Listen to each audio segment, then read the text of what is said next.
buenas tardes y feliz viernes para todos los que nos acompañan a través de Canal 13 y nuestras distintas plataformas en redes sociales. Iniciamos con el repaso de las principales noticias que se producen fuera de nuestras fronteras.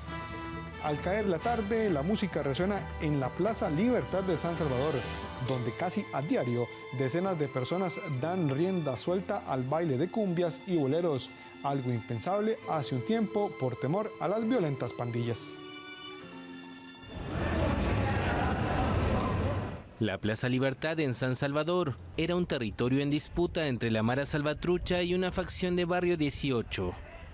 Ahora, la música se apodera de las tardes y noches. Los habitantes del barrio aseguran que perciben un ambiente de seguridad gracias a la guerra contra las pandillas del gobierno de Nayib Bukele, que ha llevado a prisión a casi 69,000 presuntos pandilleros.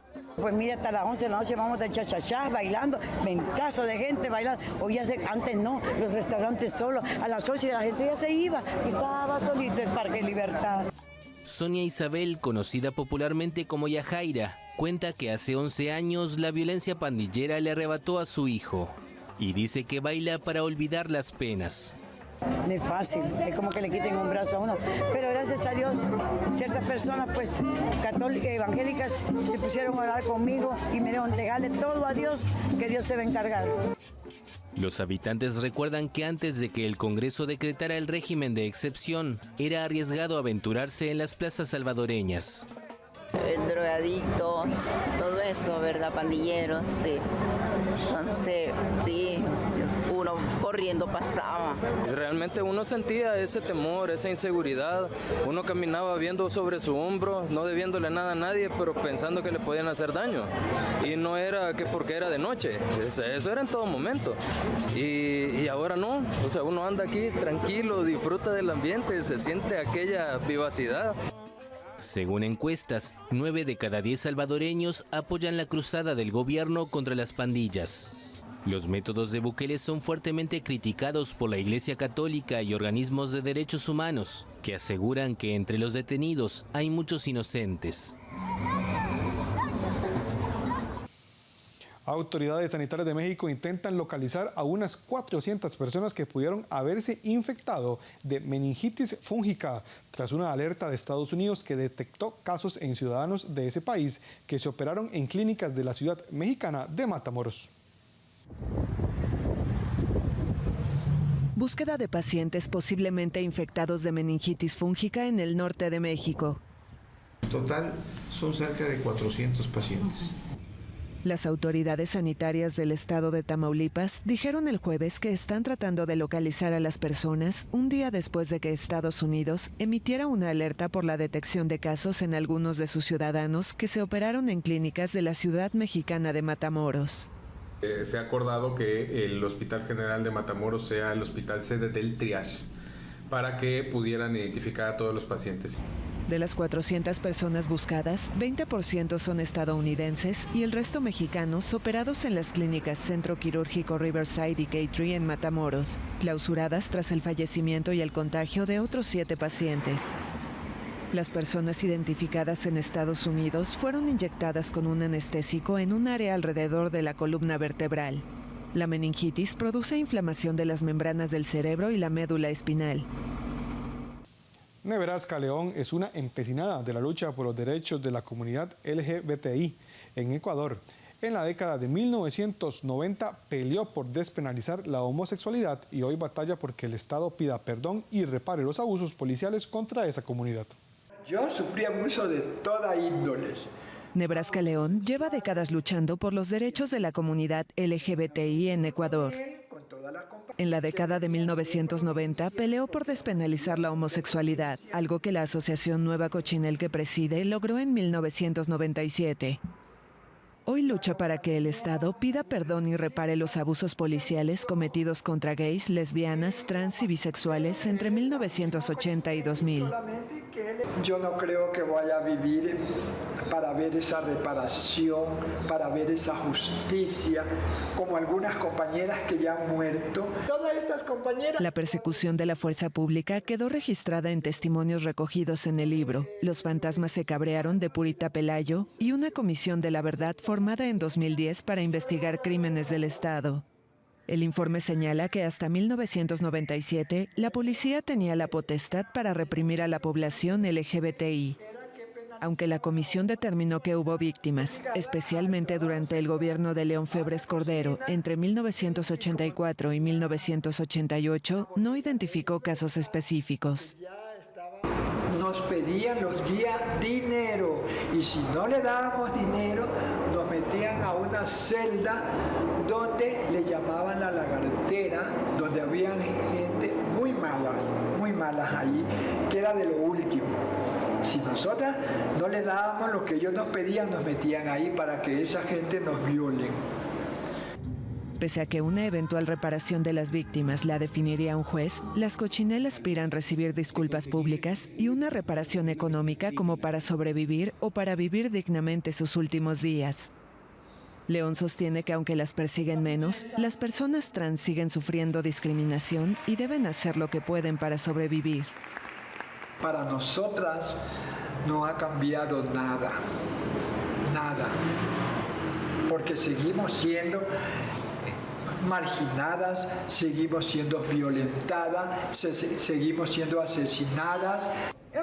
El estudio oficial más reciente sobre la población LGBTI en Ecuador data de 2012 y señala que 7 de cada 10 de sus integrantes han recibido maltratos en sus hogares o en ámbitos educativos y laborales.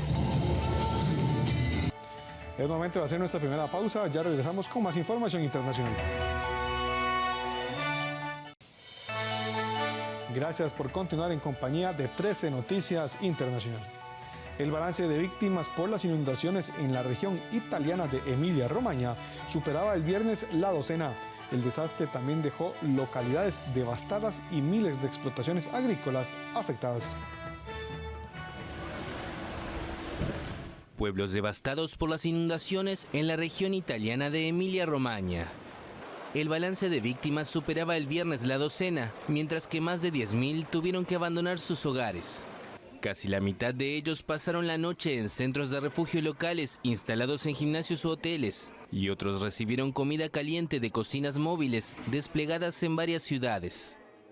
El agua cubrió inmensas superficies agrícolas, destruyendo los cultivos, mientras que algunos puentes se derrumbaron y unas 400 carreteras sufrieron daños. Los destrozos podrían llegar a costar miles de millones de dólares, que se suman a las ya multimillonarias pérdidas por las inundaciones sufridas a comienzos de mes.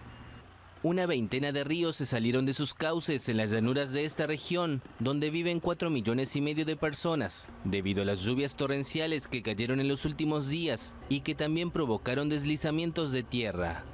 El diluvio, en el que cayó la mitad de las precipitaciones de un año en solo 36 horas, suscitó preguntas en todo el país sobre por qué no se hace más para mitigar el cambio climático. Para las autoridades y los expertos, estas catástrofes serán cada vez más habituales. Más de 500,000 de personas fueron evacuadas de manera preventiva por un incendio forestal que avanza sin control en la región española de Extremadura, donde es combatido por centenares de personas y varios medios aéreos, informaron autoridades este viernes. Un incendio forestal avanza sin control en el oeste de España. Más de 500,000 de personas fueron evacuadas de manera preventiva en la región de Extremadura, donde el fuego es combatido por cientos de personas y varios medios aéreos. La Dirección de Seguridad Nacional informó que la evolución de las llamas es desfavorable, a la vez que advirtió que las condiciones meteorológicas adversas continuarán en las próximas horas. El presidente del gobierno español, Pedro Sánchez, afirmó en Twitter la noche del jueves que sigue muy de cerca la evolución del incendio, que comenzó el miércoles cerca del municipio de Pinofranqueado. Begoña García, consejera de Agricultura de Extremadura, indicó que el incendio habría sido intencionado. Según la Unidad Militar de Emergencias del Ejército, se han quemado entre 1.000 y 1.500 hectáreas. Cuando todavía no ha llegado el verano boreal, época propicia para los incendios forestales, España ya ha sufrido varios focos. Estados Unidos, Reino Unido y el Consejo Europeo anunciaron el viernes nuevas sanciones dirigidas a bloquear la capacidad rusa de proseguir su guerra en Ucrania, horas antes del inicio de la cumbre del G7 en Hiroshima, oeste de Japón. nuevas sanciones internacionales contra Rusia. Horas antes del inicio de la cumbre del G7 en Hiroshima, Estados Unidos y Reino Unido anunciaron el viernes nuevas sanciones dirigidas a bloquear la capacidad rusa de proseguir su guerra en Ucrania. Según la Casa Blanca, Washington prohibirá concretamente las exportaciones estadounidenses a 70 entidades en Rusia y otros países. Además, aplicará 300 sanciones contra personas, organizaciones, barcos y aviones en Europa, Oriente Medio y Asia. Poco después, el presidente del Consejo Europeo, Charles Michel, anunció restricciones comerciales del bloque. Restringiremos el comercio de diamantes rusos. Los diamantes rusos no son para siempre y exponemos abierta y francamente por qué estas sanciones son necesarias y justificadas. La propaganda rusa se basa en mentiras y conspiraciones. Estamos contraatacando con los hechos y las cifras. El comercio de diamantes rusos está valorado en 4.000 a 5.000 millones de dólares anuales y es una importante fuente de impuestos para el Kremlin. Los líderes del G7 comenzaron a llegar el jueves a Japón para la cumbre en Hiroshima, centrada en debatir un endurecimiento de las sanciones contra Rusia y evaluar medidas de protección contra lo que consideran la coerción económica de China. El presidente ucraniano Volodymyr Zelensky asistirá en persona a la cumbre, aunque inicialmente lo haría por videoconferencia. No se brindaron detalles inmediatos sobre cuándo llegaría. Sigan en compañía de 13 Noticias, que ya regresamos. Seguimos con las noticias internacionales. Decenas de miles de nacionalistas israelíes participaron este jueves en la Marcha de las Banderas en Jerusalén, que conmemora anualmente la ocupación en 1967 de la parte oriental de la ciudad por las tropas del Estado hebreo. Decenas de miles de nacionalistas israelíes participaron el jueves en la Marcha de las Banderas en Jerusalén, que conmemora anualmente la ocupación en 1967 de la parte oriental de la ciudad por las tropas del Estado hebreo.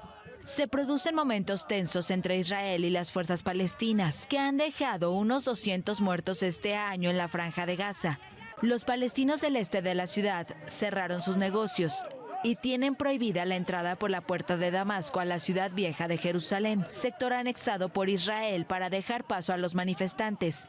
Algunos nacionalistas israelíes atacaron a periodistas con botellas y piedras, y otros gritaron muerte a los árabes. Poco antes, jóvenes judíos escupieron a palestinos y le pegaron a uno de ellos.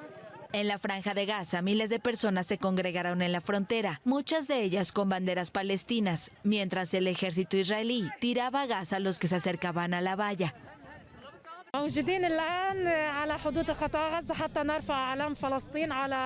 Estamos aquí en la frontera de la Franja de Gaza para izar banderas palestinas a lo largo de la valla de separación, para desafiar a las fuerzas de ocupación. Nos tiraron gases lacrimógenos, pero aquí seguiremos levantando la bandera palestina. Una fuente de seguridad palestina afirmó que Hamás, movimiento islamista palestino que gobierna la franja, lanzó un cohete de aviso al mar. La anexión del este de Jerusalén y la ciudad vieja nunca fue reconocida por la comunidad internacional. Hamás condenó la campaña de la ocupación sionista contra el pueblo palestino en la ocupada Jerusalén. El primer ministro israelí Benjamín Netanyahu dijo que la celebración ocurre 3.000 años después de ser fundada por el rey David, 75 años después de ser refundada como la capital del renacido Estado de Israel y 56 años después de ser reunificada. Este día es tan especial para mí porque Jerusalén somos nosotros, es para nosotros, es para el pueblo judío, es nuestro. La manifestación termina en el Muro de las Lamentaciones, lugar sagrado para los judíos, situado debajo de la explanada de las mezquitas, el tercer lugar sagrado del Islam. La explanada está construida sobre el monte del templo, el lugar más sagrado para los judíos, que lo pueden visitar, pero en el que no pueden rezar. Y los gobernantes árabes recibieron este viernes al presidente sirio Bashar al-Assad de regreso a la Liga Árabe tras años de aislamiento diplomático.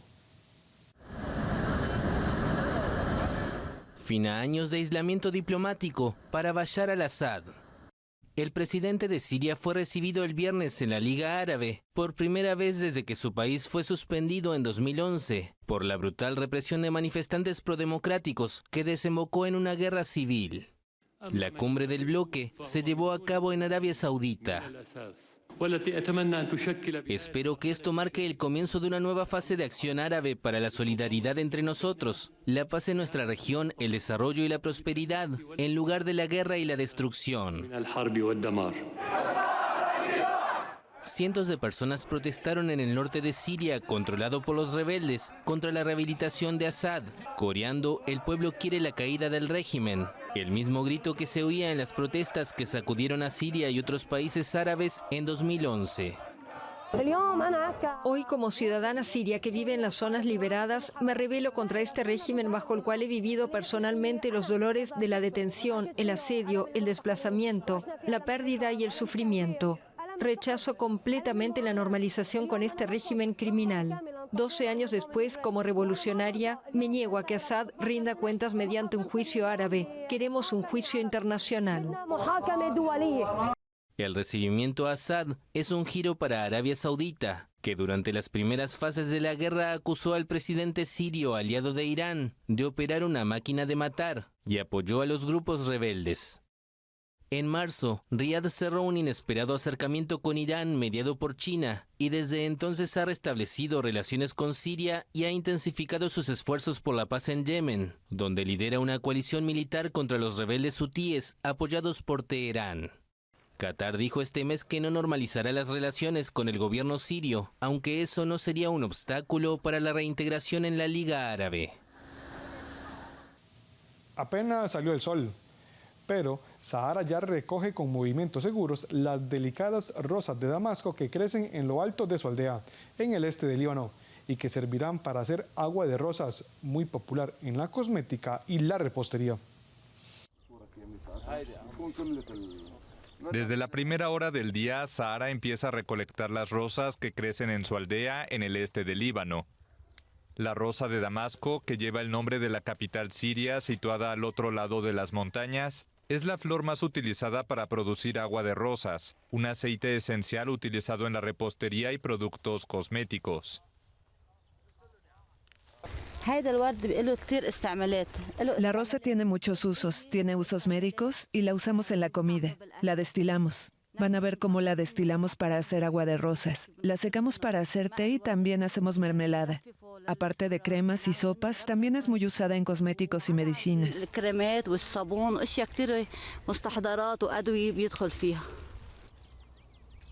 Este año los propietarios del campo participan ellos mismos en la recolección de las rosas.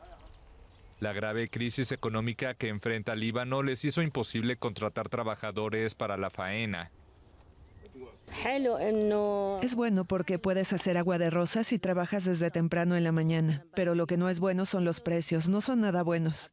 Ya no podemos pagarle a los trabajadores. Si quieres ayuda a usar fertilizantes, no tendrás ganancias, especialmente en estos días difíciles. Después de la cosecha sigue el proceso de destilación. Con 1 kilo de flores se puede producir hasta medio litro de agua de rosas. Sahara utiliza un antiguo alambique para obtener el líquido, calentando las rosas y posteriormente condensando el vapor por enfriamiento. El alambique hierve desde aquí abajo. El vapor sube y llega a la sección fría aquí. Lo que sale es 100% agua natural de rosas. El agua de rosas también se utiliza en Medio Oriente en la pastelería o como bebida refrescante. La producción de agua de rosas es parte de nuestra herencia. Esto que sigo usando le perteneció a mi abuelo. Crecimos produciendo agua de rosas y seguimos haciéndola. En cada casa de Cusarnabá hay un alambique, aunque sea uno pequeño, para hacer agua de rosas y beneficiarse de ella.